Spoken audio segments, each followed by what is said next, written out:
Assalamualaikum warahmatullahi wabarakatuh. Halo teman-teman, perkenalkan nama saya Siska Adityani dengan NIM 0704202015.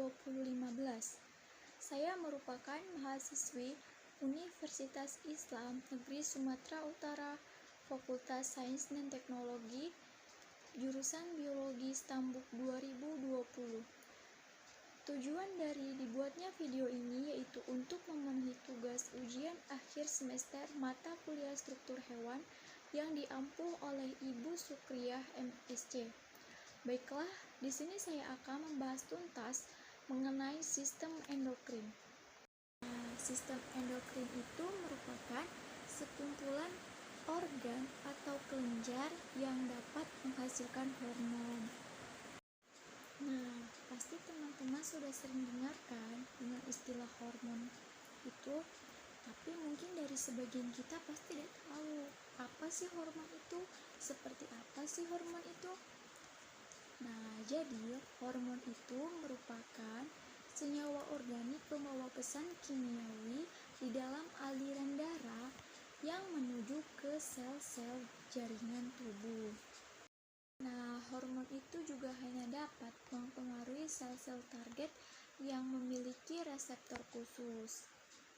Nah, adapun pengaruh hormon terhadap jaringan tubuh kita itu dapat dilihat dari waktunya dan dapat terjadi dalam waktu singkat atau beberapa detik saja atau hingga beberapa tahun saja. Jadi, respon dari hormon itu berbeda-beda. Nah, jumlah hormon di dalam tubuh jumlah hormon yang ada di dalam aliran darah pada tubuh kita itu juga hanya sedikit dibandingkan jumlah glukosa atau jumlah kolesterol. Nah, teman-teman tahu nggak sih apa fungsi sistem endokrin dalam tubuh kita? Nah, fungsi dari sistem endokrin dalam tubuh kita itu yang pertama, dapat menghasilkan hormon yang dialirkan ke dalam darah. Yang kedua, mengontrol aktivitas dari jaringan tubuh kita. Yang ketiga, dapat merangsang aktivitas kelenjar. Yang keempat, merangsang pertumbuhan. Dan yang terakhir, dapat mengontrol metabolisme. Nah, yang seperti yang kita lihat pada gambar, ada beberapa kelenjar yang ada di dalam tubuh kita. Dari mulai kelenjar hipotalamus, kelenjar tiroid, kelenjar paratiroid, kelenjar adrenal, dan ada juga kelenjar pankreas serta kelenjar reproduksi. Sekarang lebih lanjutnya, ada hormon apa saja sih di dalam tubuh kita? Yang pertama itu adalah kelenjar hipofisis. Kelenjar hipofisis ini disebut juga dengan kelenjar pituitari. Nah, letaknya ada di bagian dasar hipotalamus, yaitu di bagian otak. Kemudian hipofisis ini terbagi atas 3 lobus, yaitu anterior, intermediate, dan juga posterior. Nah, untuk lebih jelasnya, seperti ini gambarnya untuk kelenjar hipofisis atau pituitari. Kelenjar hipofisis atau pituitari ini biasanya disebut dengan master of gland. Kenapa ya disebut dengan master of gland? Nah, karena hipofisis atau pituitari ini akan mengatur kerja dari kelenjar-kelenjar lain yang ada di dalam tubuh kita. Nah, hormon apa saja sih yang diatur dalam kelenjar hipofisis ini? Yang pertama itu ada hormon somatotropin atau disingkat dengan STH. Nah, somatotropin ini adalah hormon yang mengatur tentang pertumbuhan dan perbanyakan sel-sel. Pernah nggak sih kamu melihat orang yang pertumbuhannya terlalu pesat sehingga tubuhnya tinggi menjulang atau kita sebut dengan gigantisme? Atau kamu pernah nggak melihat orang yang pertumbuhannya sedikit terhambat atau kita sebut dengan kretinisme? Nah, gigantisme dan kretinisme ini adalah kelainan yang ditimbulkan karena hormon somatotropin ini tidak bekerja dengan baik. Yang kedua adalah hormon prolaktin. Hormon prolaktin ini bekerja untuk membantu sekresi susu, sehingga ibu-ibu yang menyusui dapat menyekresikan air susunya. Dan yang ketiga adalah ACTH atau adrenocorticotropic hormone. Adrenocorticotropic hormone ini adalah untuk mengatur sekresi hormon dari korteks adrenal. Nah, jadi teman-teman, di ginjal kita itu di atas ginjalnya ada kelenjar. Nah, nama kelenjarnya yaitu korteks adrenal. Nah, kelenjar ini dipicu oleh ACTH. Selanjutnya adalah hormon gonadotropin. Dari kata gonadotropin tersebut ada kata gonad. Nah, berarti mengatur tentang kelenjar kelamin, yaitu fungsi gonad yang berhubungan dengan sekresi hormon-hormon reproduksi. Contohnya ada FSH, ada LH, ada estrogen, dan ada progesteron. Selanjutnya adalah hormon TSH atau thyroid stimulating hormone. Thyroid stimulating hormone ini bertugas untuk merangsang kerja kelenjar tiroid. Kelenjar selanjutnya adalah hipofisis intermediate. Hipofisis intermediate ini letaknya di bagian tengah. Nah, fungsinya itu untuk apa ya? Fungsinya adalah untuk merangsang MSH atau melanocyte stimulating hormone yang dapat mempengaruhi warna kulit. Nah, warna kulit atau pigmen-pigmen lain yang ada di tubuh kita. Nah, di dalam tubuh kita ini ada yang namanya pigmen melanin. Melanin ini diproduksi oleh sel-sel melanosit. Nah, sel-sel melanosit ini dirangsang oleh MSH. Jadi, ada orang yang mempunyai warna kulit hitam, warna kulit putih, dan warna rambut hitam, warna rambut pirang. Semua itu dipengaruhi oleh adanya pigmen melanin tadi. Nah, pigmen itulah yang menyebabkan kita mempunyai ras yang berbeda-beda di suatu negara. Nah, itu semua karena adanya hormon yang merangsang melanin itu sendiri. Nah, selanjutnya ada kelenjar hipofisis posterior. Hipofisis posterior ini menghasilkan hormon oksitosin. Oksitosin sendiri berfungsi untuk membantu proses melahirkan dan sekresi kelenjar susu. Nah, pernahkah teman-teman membayangkan seorang ibu hamil yang ketika kontraksi bisa melahirkan bayi yang besar atau melebihi kapasitas pada umumnya? Kan bayinya itu besar, bisa dikeluarkan lewat saluran yang sangat sempit. Nah, itu terjadi karena adanya hormon oksitosin tadi yang bertugas untuk merilekskan saluran reproduksi sehingga mempermudah proses melahirkan. Nah, selanjutnya ada hormon ADH atau antidiuretik hormon. Antidiuretik hormon ini pasti teman-teman sering mendengar pada materi sistem ekskresi, yaitu pada saat pembentukan urin. ADH ini berfungsi untuk menurunkan volume urin dan meningkatkan tekanan darah. Jadi dia akan bekerja pada saat proses reabsorpsi pada saat penyaringan air di tubulus ginjal. Selanjutnya ada kelenjar hipotalamus. Kelenjar hipotalamus ini merupakan kelenjar utama dalam tubuh hewan. Nah, hipotalamus ini mempunyai berat badan 5 gram dan menempati bagian kurang dari 1% volume otak. Hormon apa saja ya yang dihasilkan kelenjar hipotalamus ini?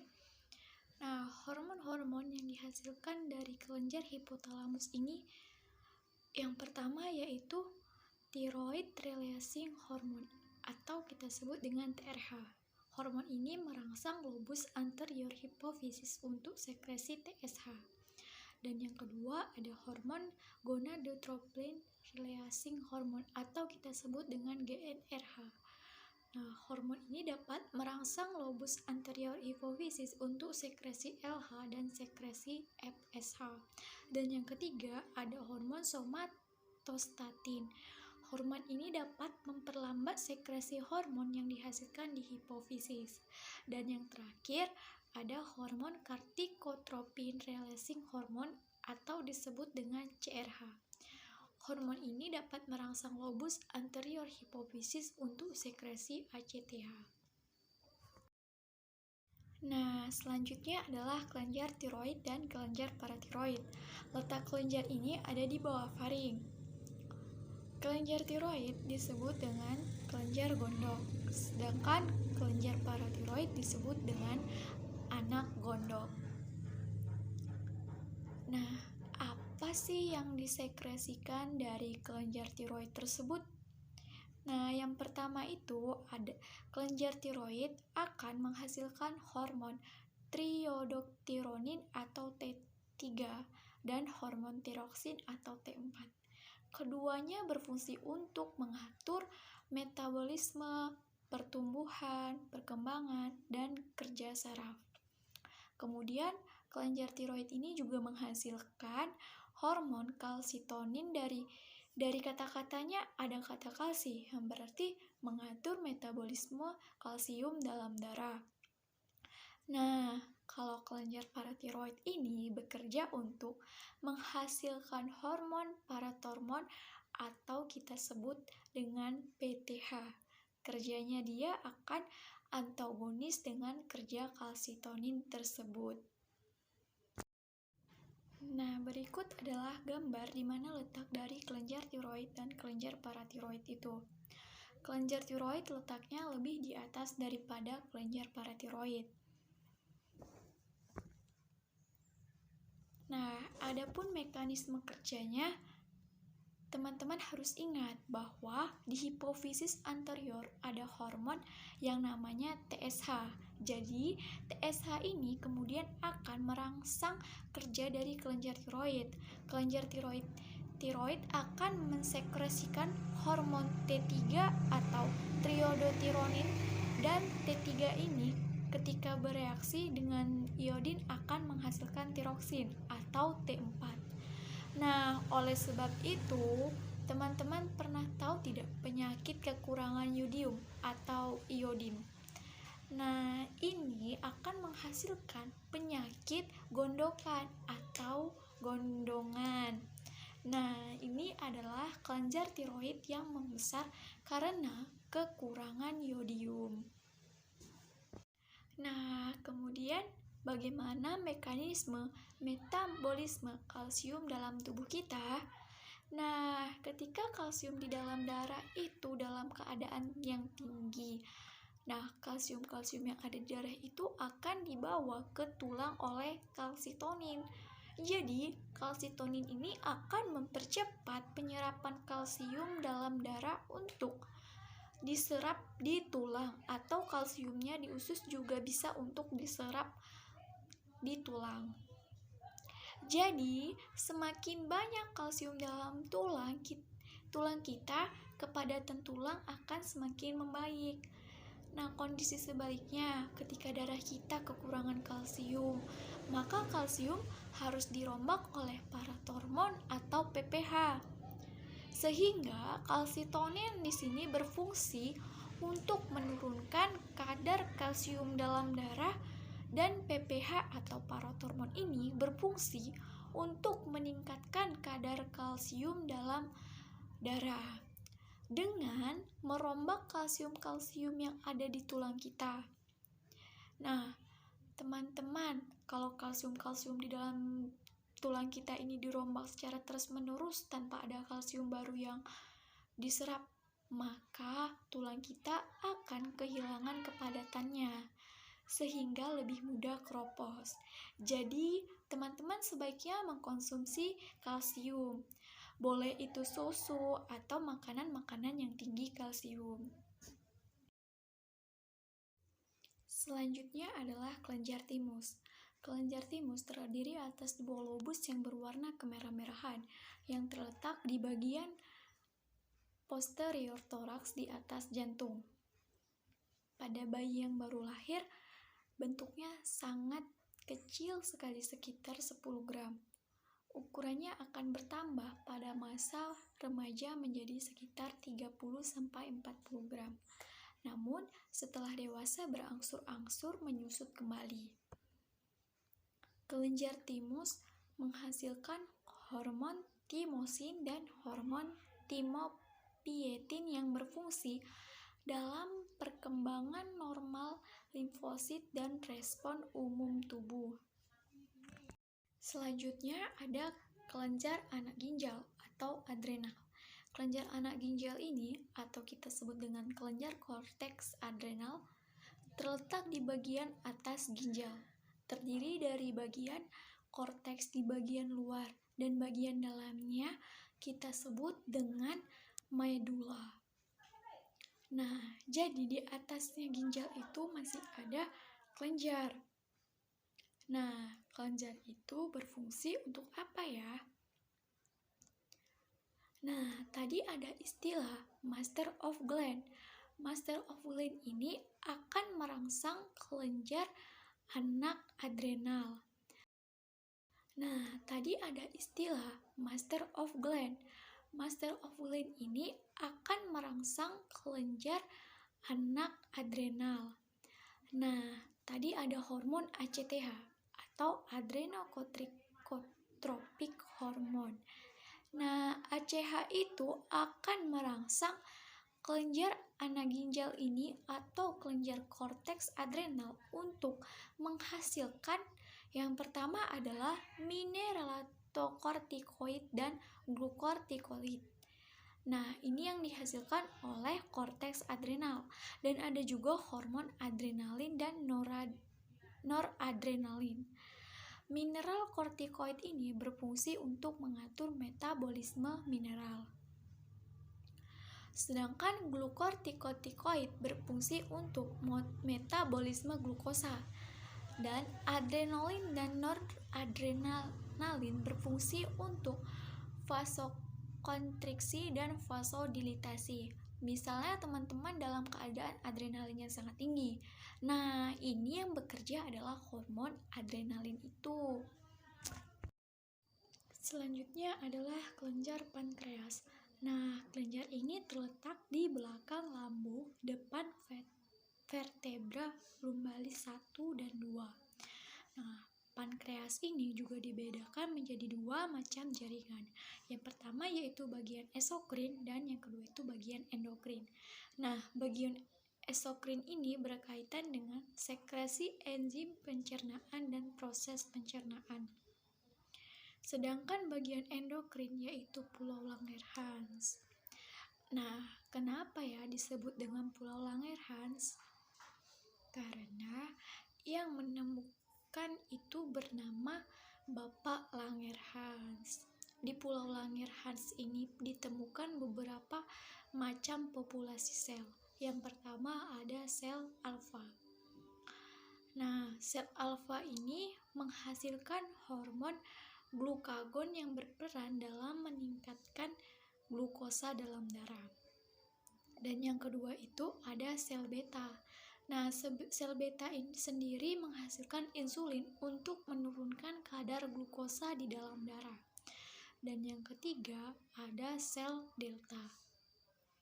Nah, sel delta ini menghasilkan somatostatin yang dapat menghambat hormon pertumbuhan. Dan yang terakhir ada sel F. Sel F ini yang menghasilkan polispeptida pankreas. Terus bagaimana sih mekanisme metabolisme glukosa di dalam tubuh kita? Nah, ketika di dalam tubuh kita tidak ada glukosa yang masuk atau pada saat kondisi puasa nih.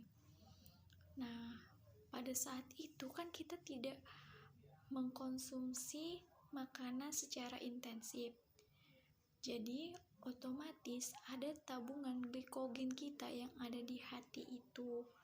tabungan energi yang nantinya akan diubah ke dalam glukosa. Nah, itu akan diubah oleh si glukagon, sehingga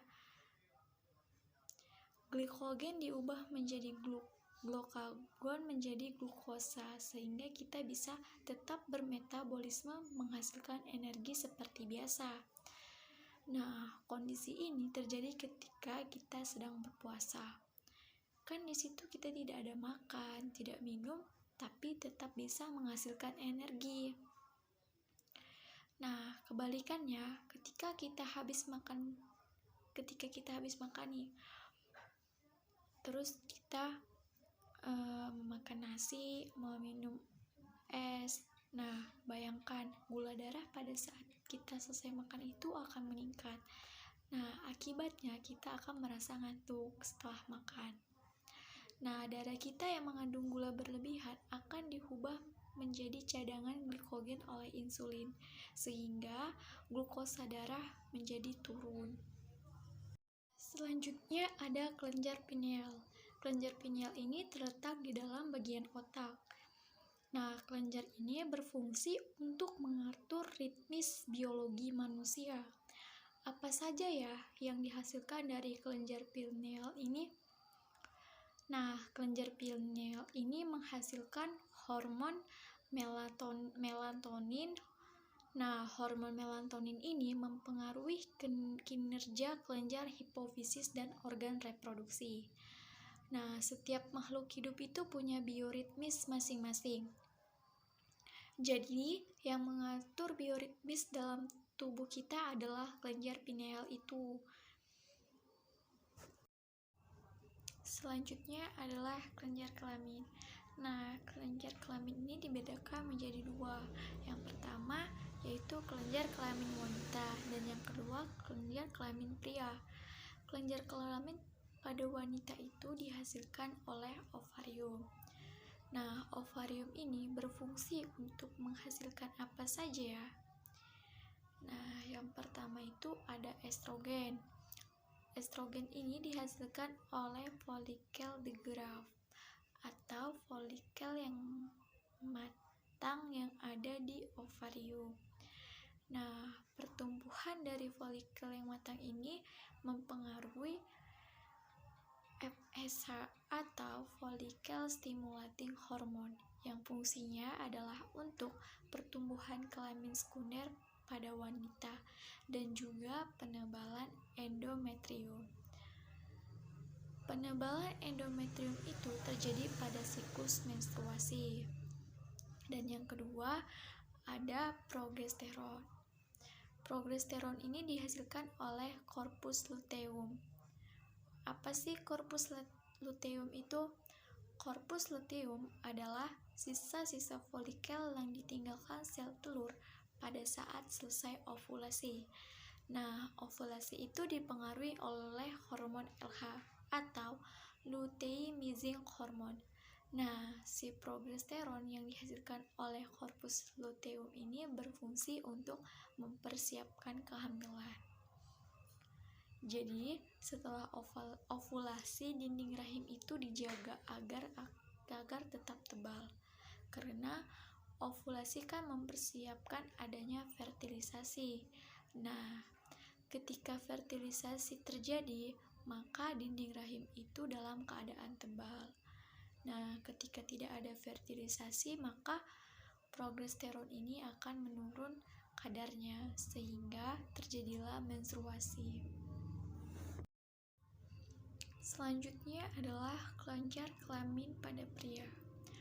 Hormon apa saja ya yang dihasilkan di dalam kelenjar kelamin pria itu? Nah, kelenjar kelamin pria itu berupa testis. Hormon yang dihasilkan yaitu yang pertama ada estrogen. Tetapi estrogen di pria ini fungsinya berbeda dengan estrogen yang ada di wanita. Kalau di pria, estrogen dihasilkan oleh sel Sertoli. Sel-sel Sertoli ini letaknya di testis, dipengaruhi oleh hormon FSH.